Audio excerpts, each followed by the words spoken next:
بسم اللہ الرحمن الرحیم. غور کیجئے کہ معصورے 4 موجبہ کلیہ، موجبہ جزیہ، سالبہ کلیہ، سالبہ جزیہ. معصورے کے بارے میں کہا تھا کہ معصورہ وہ قضیہ ہے جس میں محمول کا حکم موضوع کے افراد پر ہو اور افراد کی کمیت کو بیان کیا گیا ہو. موضوع کے افراد پر ہو اور افراد کی کمیت کو بیان کیا گیا ہو. ٹھیک ہے. اب جب کہا نا افراد کی کمیت کو بیان کیا گیا ہو تو اس سے معلوم ہو گیا کہ قضیہ معصورہ میں افراد کی کمیت بیان ہوتی ہے.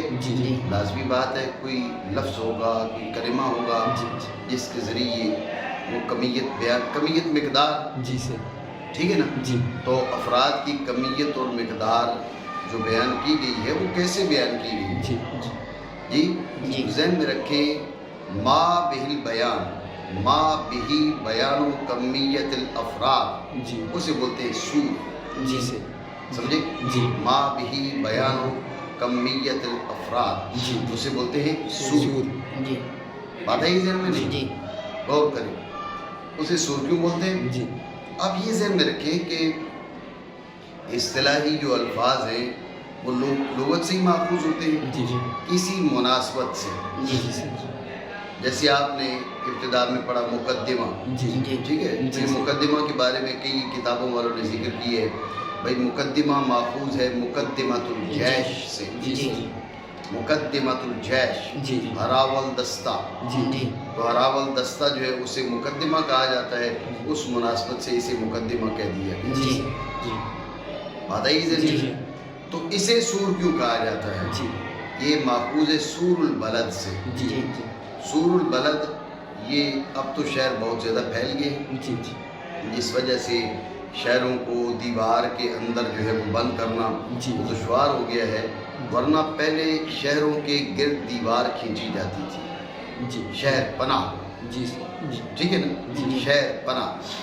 اور ایک مخصوص وقت پہ وہ دروازہ، اچھا اس دیوار میں دروازے لگا دیے جاتے تھے. یہ ہے شہر کی سیفٹی، شہر کی حفاظت. شہر اس دیوار کے اندر گھرا ہوا ہے. بات سمجھے نا؟ تو اب وہ دروازہ بند کر دیا، کوئی شہر تک پہنچ نہیں سکتا. دروازہ کھلے گا تو کوئی شہر تک آئے گا. اس سے بہت سے فوائد حاصل ہوتے تھے. مثلا باہر سے کوئی چور و چکا آ کر رات کو شہر میں چوری نہیں کر سکتا تھا. بعض اوقات شہر والوں کی کسی دوسرے سے جنگ چھڑ جاتی ہے، دروازے بند کر دیتے، وہ اندر نہیں آ سکتا تھا.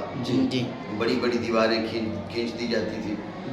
بات آئی ذہن میں نہیں؟ یہ جیسے ابھی یہ ادھر جو ہے نا کوٹ ڈی جی، تو اس یہاں پر جو ہے نا وہ دیوار اب تک موجود ہے. تو یہ چلو پورا شہر تو نہیں ہے، لیکن یہ شہروں کے گرد جو ہے وہ دیواروں کی مانند اس کے گرد بھی دیوار موجود ہے. بات آپ سمجھے؟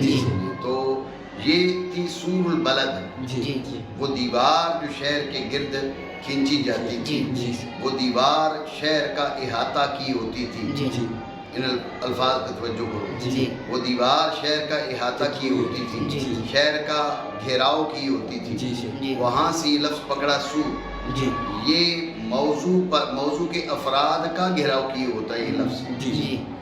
جیسے دیوار نے شہر کا احاطہ کیا ہوا ہے، اسی طرح اس لفظ نے موضوع کے افراد کا احاطہ کیا ہوا ہے. یہ سارے ہیں یا بعض ہیں؟ بات سمجھے نہیں؟ یہ مناسبت ہے، اس مناسبت سے اسے سور کہہ دیا جاتا ہے. بات سمجھے؟ ما بھی بیان و کمیت افراد الموضوع، ما بھی بیان و کمیت افراد الموضوع وہ ہے سور. ماخوذ ہے سور البلد سے، شہر پناہ سے. وجہ میں نے آپ کو بتا دی کہ کیوں وہاں سے اخذ کیا گیا، کیوں پکڑا گیا. مناسبت ہونا ضروری ہے، وہ مناسبت یہاں موجود ہے. بات آئی؟ سمجھ آئی آپ؟ مانا کرے وہ کلمہ، وہ کلمہ بھی نہ کرے، وہ امر کرے. بعض اوقات کلمہ ہوتا ہے اور بعض اوقات وہ کلمہ نہیں ہوتا. ایسا سیاق کلام ہوتا ہے جس سے جو نا سمجھا جاتا ہے کہ یہاں پر موجود ہے، یہاں پر افراد، بعض افراد پر حکم ہے یا جمعی افراد پر ہے. وہ امر ہے جس کے ذریعے بیان کی جائے افراد کی کمیت. اب کا نا افراد کی کمیت، جس میں افراد کی کمیت یہ بھی ذہن میں رکھ لیں، یہ بات نہیں میں 3 افراد پہ حکم ہے، 7 افراد پہ حکم ہے، جی ذہن میں رکھیں بعض اوقات یوں بھی بیان کیا جاتا ہے، ٹھیک ہے، ثلاثۃ من الرجال قائمون، ثلاثۃ من الرجال قائمون، ذہن میں رکھنا اب ثلاثۃ من الرجال یہ سور ہے، یہ سور نہیں ہے، ٹھیک ہے نا، سور اسے کہا جائے گا جس کے ذریعے کلیت اور جزئیت بیان ہو، کلیت اور بعضیت بیان ہو، بات سمجھے نہیں، یہ جو تعداد ہے یہ ایک الگ مسئلہ ہے، بات ہے یہ آپ کے ذہن میں نہیں مانا ہے، اس لیے کہ من بیانیہ الکلیہ والبعضیہ، یہ کمیت افراد کا بیان ہے، کلیت اور بعضیت سے نام رکھا جاتا ہے سور، اور وہ ماخوذ ہے سور البلد سے، ذکر شہر پناہ فصیل شہر، شہر کے ارد گرد دیوار وہ شہر کا احاطہ کی ہوتی، شہر کا گھیراؤ کی ہوتی، یہ افراد موضوع کا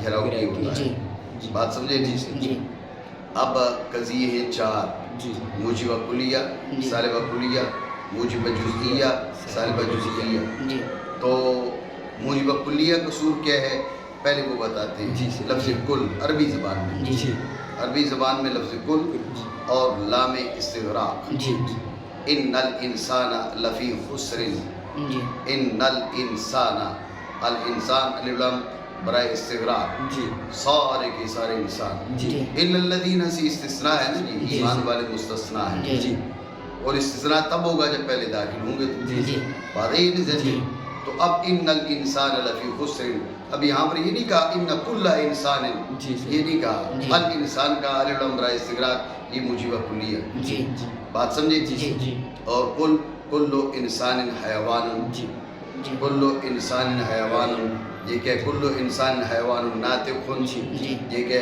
یہ کل یہ بھی موجبہ کلیہ، بات سمجھے، سور موجبہ کلیہ کا کل اور لام استغراق، سور موجبہ جزیہ کا بعض اور واحد، بعض اور واحد کیا ہے یہ بھی یہ موجبہ جزیہ کی سور، بعض الحیوان انسان، بعض الحیوان انسان موجبہ جزیہ، واحد من الحیوان انسان موجبہ جزیہ، بعض اور واحد، بات ہے یہ مانا کریں، جیسے بعض اور واحد جسم سے جماعت ہے، یعنی بعض الجسم جماعت، یہ واحد من الجسم جماعت، دونوں درست ہے، بات سمجھے، اور سور سالبہ کلیہ کا لا شیء لا واحد، توجہ رکھیں کہ لا شیء بھی سالبہ کلیہ، لا واحد سالبہ کلیہ، نکرہ کا تحت النفی واقع ہونا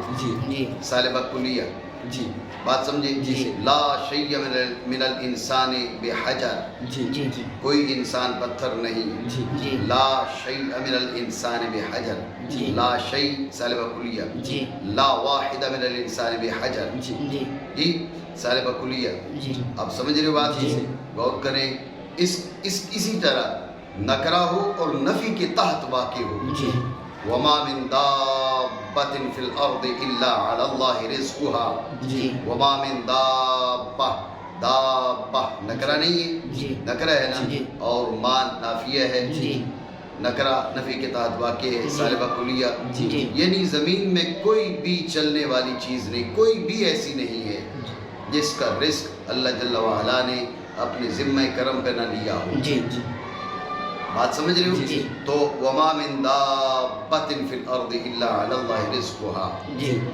سالبہ کلیہ، بات ہے یہ ذہن میں، یہاں پر بھی یہی بات بیان کر رہے، لا شیء سالبہ کلیہ، لا واحد سالبہ کلیہ، نکرہ تحت النفی سالبہ کلیہ، نکرہ تحت النفی کہتے بھی عموم کا فائدہ دیتا ہے، کوئی بات یہی ہے، ٹھیک ہے نا، النکرۃ تحت النفی تعم، النکرۃ تحت النفی تعم، یہ کوئی بات ہے، عموم کا فائدہ دیتا ہے، سالبہ کلیہ ہوتا ہے، بات ایک ہی ہے، الفاظ دو ہیں، تعبیرات دو ہیں، بات آپ سمجھ رہے ہیں، مانا کریں، اور سور سالبہ کلیہ کا لا شیء لا واحد، جیسی نہیں ہے کوئی کوا سفید، یہ مشہور یہ ہے، ورنہ جو ہے نا کوے ایک نو جو ہے نا کوا ایک نو ہے حیوانات کی، کوا جو ہے حیوانات کی ایک نو ہے، اور اس وقت اس نو میں کئی ایک جو کوے ہیں، یعنی کوا اس نو کے ساتھ لاحق ہے، ان کا رنگ سفید ہے دنیا کے مختلف علاقوں میں، یعنی اس غراب، نوع غراب کے ساتھ اس کو لاحق کیا گیا اور وہ ہے سفید، ٹھیک ہے نا؟ تو لہٰذا آج کے دور کے حساب سے آپ کہہ سکتے ہیں کہ کوے کی کچھ انواع یا اصناف کہیں، کوا خود نو ہے تو کوے کی کچھ اصناف وہ سفید ہیں، آج یہ کہا جا سکتا ہے۔ لا شیء من الغراب ابیض، یہ جو کہا یہ انواع مشہورہ کے لحاظ سے کہا، اصناف مشہورہ کے لحاظ سے کہا۔ پھر یہ ترقی ہوتی ہے، ارتقاء ہے علوم حیوانات میں، تو اس میں دیکھا جاتا ہے بھئی یہ کس نو سے لاحق ہے، اس کا تعلق کس نو سے بنتا ہے، سمجھے؟ جیسے آپ دیکھیں نا عرب شریف میں اس دور میں بھینس نہیں تھی، لہذا بھینس کے احکام ہماری ابتدائی کتب جو ہیں اسلام کی ان کے اندر مذکور نہیں ملتے، لیکن پھر بعد میں اس کے خصلتوں کو دیکھا گیا تو یہ گائے کی نو کے ساتھ اس کو جوڑا گیا، حالانکہ گائے الگ ہے، بھینس الگ ہے، سمجھ رہے بات کو، لیکن نو اس میں یہ شامل ہوئی، ٹھیک ہے نا؟ تو کسی نو کا حصہ ہونا اور اس نو کی صنف ہونا یہ اور بات ہے، عرف میں اس کا مخصوص نام ہونا اور بات ہے، سمجھے بات کو؟ جیسا کہ جو یہ ہے بھیڑ ہے، دمبے، یہ جو ہے یہ بکری کی نو کے ساتھ لاحق ہے، بات آپ سمجھ رہے ہو؟